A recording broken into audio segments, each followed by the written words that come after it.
I was woken up by the barking of the neighbor's dog. That disgusting beast always wakes me up. How I hate it. Why do I have to wake up precisely because of the noises this scoundrel makes? I have to go out for a walk, calm down and somehow distract myself from the acute desire to set fire to the neighbor's house. The dog is just like its owners. Those human vipers always have to crawl into my life to annoy me. I get dressed nervously. Once again, my sneakers have disappeared somewhere. Where are you, you damn bastards? As soon as I find you, I'll throw you away. Outside, it's foggy and damp.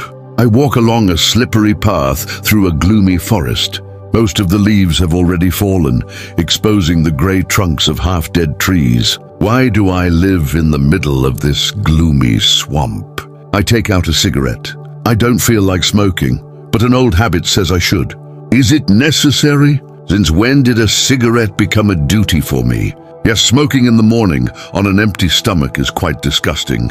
Before, in cheerful company, a cigarette was a pleasure, a kind of symbol of fashion, freedom and style. But the holidays are over and grey, rainy days arrive with puddles of sticky problems. And you grab each problem with a cigarette several times, as if to say to yourself, now I'll smoke, catch my breath and dive back into this hateful routine.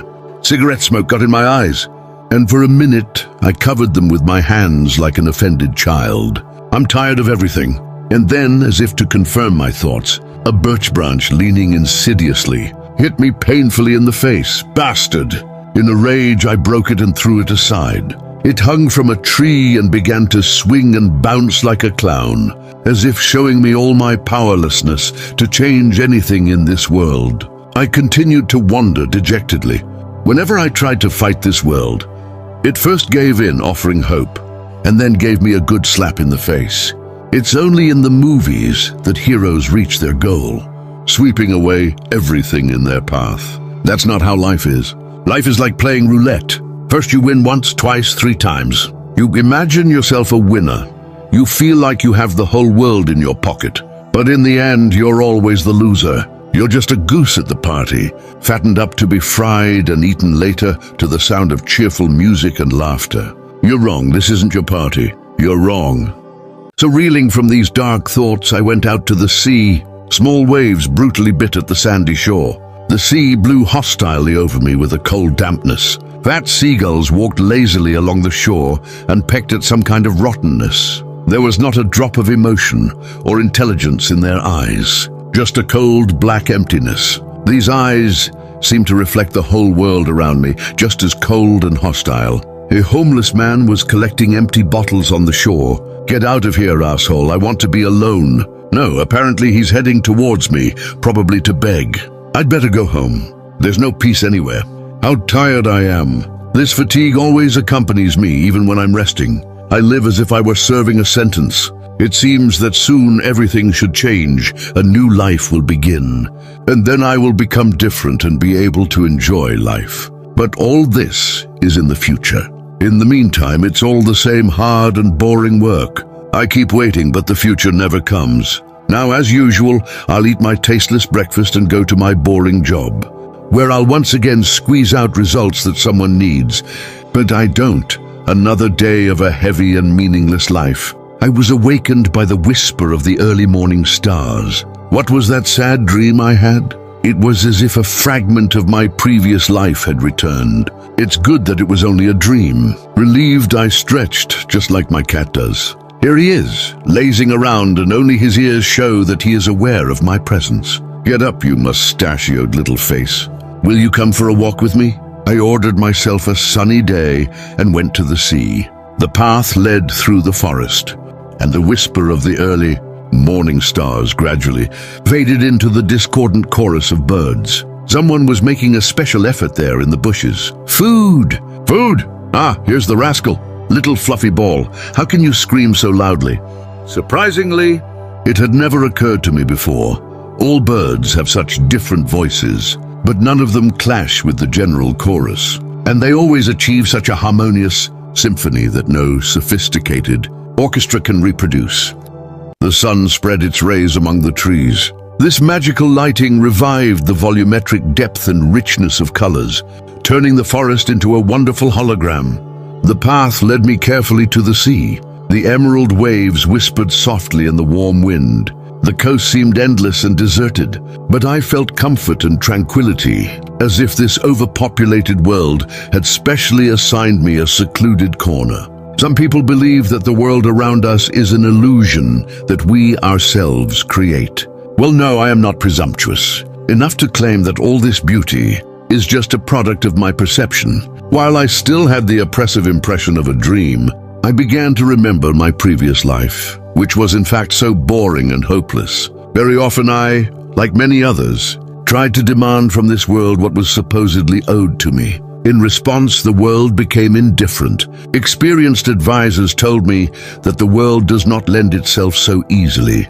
You have to conquer it. Then I tried to fight this world, but I achieved nothing. I was just exhausted. Even in this case, the advisors had a ready answer. You yourself are bad. First change yourself and then demand something from the world. I tried to fight with myself, but it turned out to be even more difficult. But then one day I had a dream, as if I were in a nature reserve. I was surrounded by indescribable beauty. I walked around and admired all this splendor. Then an angry old man with a gray beard appeared, who I understood to be the reserve's caretaker. He began to stare at me silently. I went up to him, and as soon as I opened my mouth, he stopped me abruptly.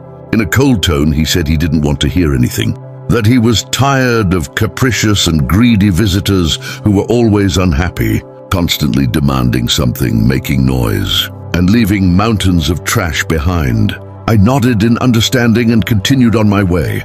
The unique nature of the reserve surprised me. Why hadn't I been here before? As if hypnotized, I walked around aimlessly and looked around.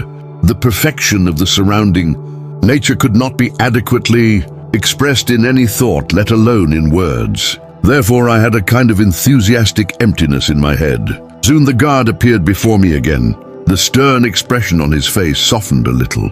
He motioned for me to follow him. We climbed to the top of a green hill and got a view of a valley of astonishing beauty. There was a settlement there. The toy houses were covered with vegetation and flowers, as if showing an illustration from a fairy tale. This whole image could be viewed with affection if it did not seem somehow unreal. I had a suspicion that this could only be in a dream. I looked questioningly at the overseer, but he just smiled behind his beard, as if to say, "There will be more." We were descending into the valley when I began to realize that I didn't remember how I got to the reserve. I wanted at least some explanation from the old man. I seemed to have made the awkward observation that those fortunate enough to afford to live among such beauty must be well off, to which he replied irritably, "And who doesn't allow you to be among them?" The broken record started playing in my head. Not everyone is born into luxury, and no one can choose their destiny. The caretaker looked at me like I was an idiot and said, "The fact is, everyone is free to choose any destiny for themselves. The only freedom we have is the freedom of choice. Everyone can choose whatever they want." Such a judgment did not fit in with my ideas about life, and I began to object. But the guard wouldn't even listen. "Fool, you have the right to choose, but you don't use it. You just don't understand what it means to choose. It's crazy." I couldn't help myself. How can I choose what I want? You might think that everything is allowed in this world. And suddenly I realized it was just a dream. Bewildered, I didn't know how to deal with such a strange situation. If my memory serves me correctly, I told the old man that in a dream, as in reality, he could say whatever he wanted. That was his freedom. But this comment did not seem to bother the guard, and he just laughed. Realizing the absurdity of the situation, why was I arguing with a character from my own dream? As I began to think that it would be better to wake up. The old man seemed to have guessed my thoughts. "Well, enough. We don't have much time," he said. "I didn't expect them to send me an idiot like you. And yet, I must fulfill my mission." I was about to ask him what this mission was and who they were. He ignored my questions, but asked me what seemed to me to be a silly riddle. Everyone can gain freedom of choice. Here's a riddle for you. How do you gain this freedom? If you answer correctly, your apples will fall into the sky. What apples? I was already losing patience and said that I wasn't going to decide anything, that only in dreams and fairy tales are all kinds of miracles possible. But in reality, apples always fall to the ground, to which he replied, "Enough. Come on, I have something to show you." When I woke up, I realized with regret that I didn't remember the rest of the dream. However, I had a clear feeling that the guardian had conveyed information to me that I couldn't put into words. Only one incomprehensible word remained in my memory: transurfing. The only thought that bothered me was that there was no need to improve my world myself. Everything had long been created without my participation and for my own good. It is not worth fighting with the world for a place under the sun in the same way. It is the least effective way. It turns out that no one forbids me to simply choose for myself the world in which I would like to live. At first, this idea seemed absurd to me, and I would most likely have forgotten about this dream. But soon, to my great surprise, I discovered that a completely clear picture began to appear in my memory of what the keeper meant by the word choose and how to do it. The solution to the keeper's riddle came naturally, like knowledge from nowhere. Every day something new was revealed to me, and each time I experienced great surprise, bordering on fear. I cannot rationally explain where all this knowledge came from.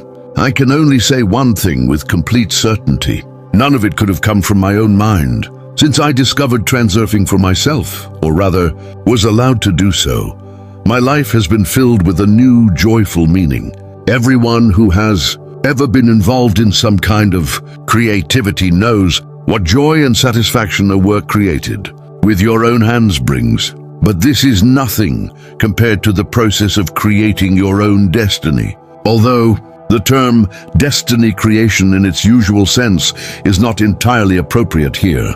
Transurfing is a way of choosing your destiny, literally like a commodity in a supermarket. All this means what I want to write about. You will learn why apples can fall into the sky, what the whisper of the morning stars is, as well as many other very unusual things.